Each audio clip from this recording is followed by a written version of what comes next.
Maka malaikat maut turun ke sini. Makanya ketika sakaratul maut sudah datang, maka yang baca Quran hentikan. Kenapa? Oh, memang gitu ya. Jangan semakin kencang. Ayo Pak, insya Allah Pak, gitu. Al-Baqarah Pak, Al-Baqarah Pak. Al-Kahfi, Al-Kahfi. Enggak lah. Yang baca Quran berhenti dulu. Kemudian digantikan dengan kita mentalkin. Antum agak ke sana dikit. Masya Allah ya. Orang yang meninggalnya kooperatif ini.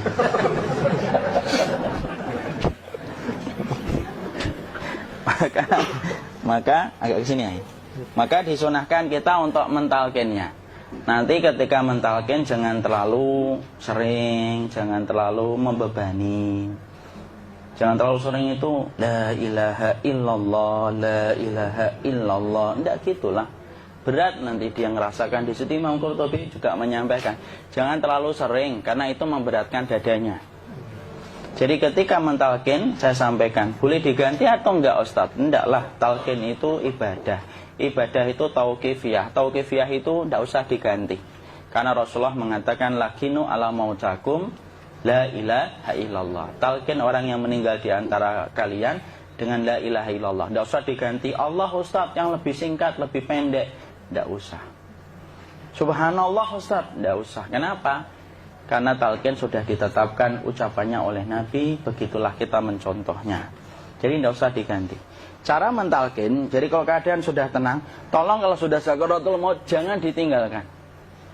Karena sesungguhnya pertempuran setan itu pada detik-detik kematian semacam ini. Dan betul-betul berusaha untuk menjadikan dia murtad.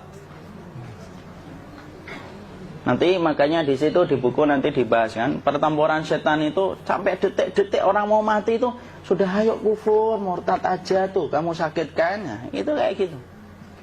Makanya jangan ditinggal. Capek gitu kok nggak meninggal gitu ya. Udah gantian mas. Dan jangan kemudian meninggalkannya. Mangkat dulu gitu. Tidaklah, janganlah. Terus ditampingi terus. Kalau bisa ya sudahlah, berikan waktunya kita untuk sementara waktu itu betul-betul berkhidmah kepada orang yang kita cintai terakhir kalinya. Cara kita kemudian mentalkin adalah, yaitu adalah di sebelah kanannya la ilaha illallah. Biarkan dia mencerna dulu, tidak usah buru-buru kemudian kita langsung nimpali lagi. Dia mencerna dulu sembari kita doakan, peluk, ya Allah dimudahkan gitu. Kalau ada orang yang bisa ngucapin la ilaha illallah itu siapa yang memberikan itu Ustaz? Yang memberikan kekuatan Allah Pak. Karena ngomong aduh aja sudah tidak mampu. Makanya Allah berfirman dalam surat Ibrahim, yusabbitullahu alladhina amanu bil qawli tsabit fil hayatid dunya wa fil akhirah. Allah teguhkan perkataan orang yang beriman dalam kehidupan dunia dan akhirat. Dunia itu ya ketika menjelang kematiannya. Makanya dia bisa ngomong la ilaha illallah. Sebenarnya ngomong aduh aja udah gak mampu. Kalau bisa ngomong, dia mesti ngomong aduhnya dulu. Tapi Allah yang menggerakkan. Ngomong la ilaha illallah. Makanya makana akhiru kalamihi la ilaha illallah dakhalal jannah. Barang siapa akhir kalamnya itu adalah la ilaha illallah, pasti masuk surga. Makanya kita lagi la ilaha illallah. Dah. Cara dulu. Enggak usah minta diburu-buru ya. Enggak usah gini. Ayo la ilaha illallah. Ayo.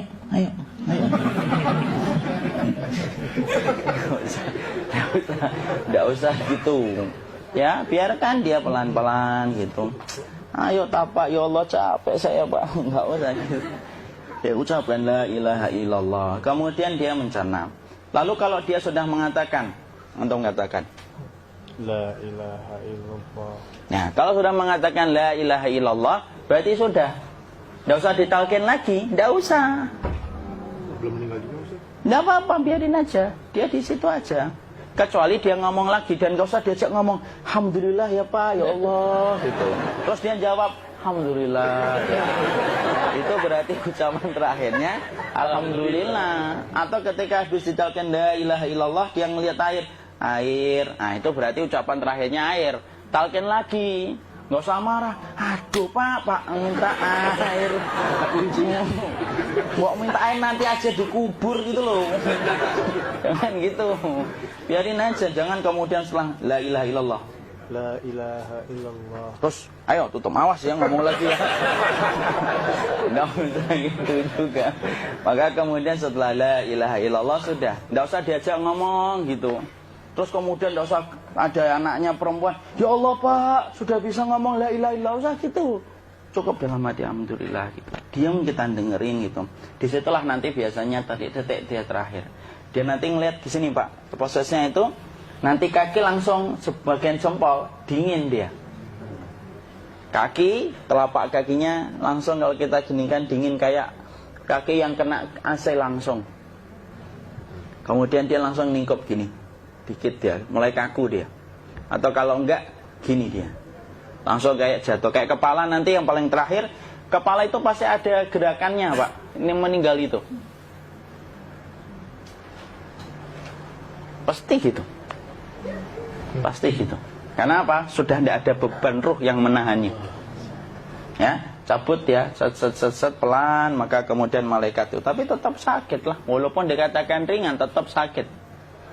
Maka kemudian sakit gitu. Set ngelewatin sini.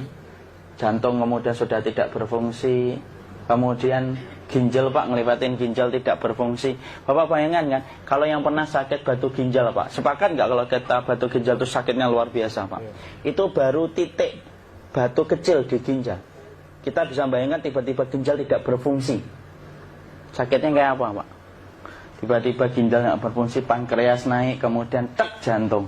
Jantung ini dia masih hidup dia, di sininya masih hidup walaupun jantungnya sudah berhenti. Naik. Kemudian mata, dia ngelewatin mata. Organ tubuh yang paling setia sama ruh itu mata. Maka kemudian mata dia ngelihat dia, set. Melihat set keluarnya, set naik dia. Ya dilihat ini sama dia. Makanya Rasulullah mengatakan innar ruha idza qubida tabi'ahul basar. Ruh itu kalau dicabut, mata itu ngikutin kemana perjalanan ruh itu. Makanya ada yang meninggalnya gini. Ya itu bukan tanda su'ul khatimah. Itu tanda fitrahnya mata ngikutin ruh. Atau kemudian bukanya sedikit. Ada yang kayak senyum Pak. Ada yang kesini yang keringetan. Nah, itu tanda husnul khatimah. Ada yang senyum. Jadi sakitnya setelah selesai itu plong gitu loh. Makanya kemudian ada yang tersenyum. Maka itu tanda. Kalau kita ngelihat orang yang membuka mata kayak gini, tidak usah takut. Cepat-cepat kemudian kita nanti tutup. Biasanya kalau terlalu lama, itulah yang menjadikan ini tidak bisa ditutup. Makanya harus pakai kapas akhirnya. Karena apa?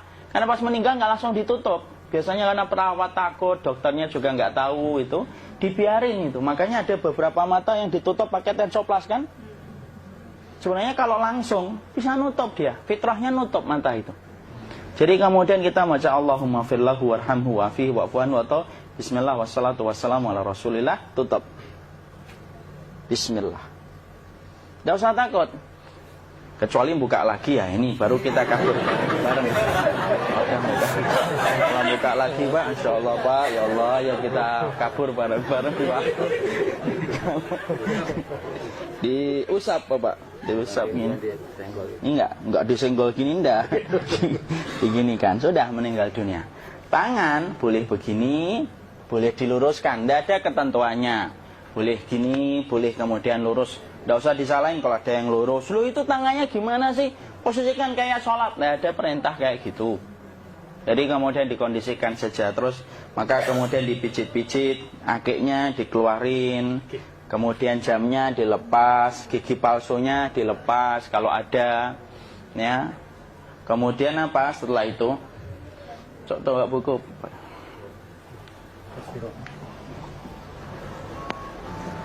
Kemudian kalau bisa awal-awal kemudian taruh buku atau sesuatu yang agak berat di perutnya ketika baru meninggal dunia.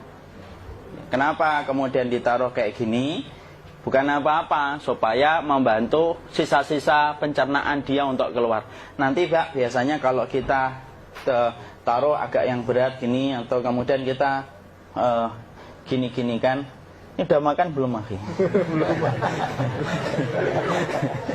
Udah makan belum makan kok udah gede ya. Maka pencet-pencet kayak gini biasanya nanti ketika dimandikan, nah pas dimandikan diginikan saja. Nah ini dia sudah keluar di belakang, dia gini. Terus nanti keluar dia. Nah ini keluar langsung di belakangnya. Dan memperlakukan orang kalau sudah meninggal dunia itu yang lembut gitu. Kenapa? Inna kasra admil mayyiti kakasri admil hayyi. Mematakan tulangnya ketika orang sudah meninggal dunia itu lebih dia rasakan sakit ketika mati daripada ketika masih hidup. Tuh Islam itu sampai sama orang mukmin itu kalau sudah meninggal aja sampai selembut itu. Kok hidup kasar itu kebangetan dia jadi orang itu. Sampai orang mati itu kemudian disuruh yang lembut, kalau ada aib disuruh nutup, tidak boleh diceritain. Misalkan di belakangnya beliau ini ada tompel, gagah-gagah tompelnya gede gitu. Tidak boleh cerita, Masya Allah loh. Sampai segitunya sunnah itu, ngajarin kita untuk nutup aib. Kalau ada orang belajar sunnah sukanya buka aib, nyari-nyari kesalahan orang. Sunnah yang mana dia pelajari itu, saya bingung. Makanya kemudian gini, setelah selesai, maka kemudian tutup dengan kain. Maaf ya, Ki. Ya. Nanti kalau nggak kuat napas ngomong ya. Maka ditutup kayak gini, ditempatkan kemudian jangan di tanah, tapi di atas dipan. Karena apa? Syekh Abu Malik Kamal Said Salim dalam Sahih Fikih Sunnah menyampaikan supaya tidak cepat busuk. Dia taruh di atas. Kemudian ditutup pakai kain apa saja, ya, sembari nanti kita mempersiapkan tempat mandinya, tempat kafannya dan yang lain sebagainya. Maka kemudian kalau ada yang datang boleh dibuka. Kemudian kita mencium ininya apa? Kemudian keningnya. Kemudian kita berdoa, nutup lagi kayak Rasulullah ditutup. Kemudian yang datang terakhir itu salah satunya Abu Bakar. Dibuka kemudian beliau, ya Allah ya Rasulullah, engkau adalah orang yang percaya hidup dan matimu, dan tidak mungkin Allah itu mematikan engkau 2 kali ya Rasulullah. Maka kemudian ditutup kembali. Saat itu para sahabat dalam keadaan mendung semuanya. Maka disitulah kita lakukan kayak gini.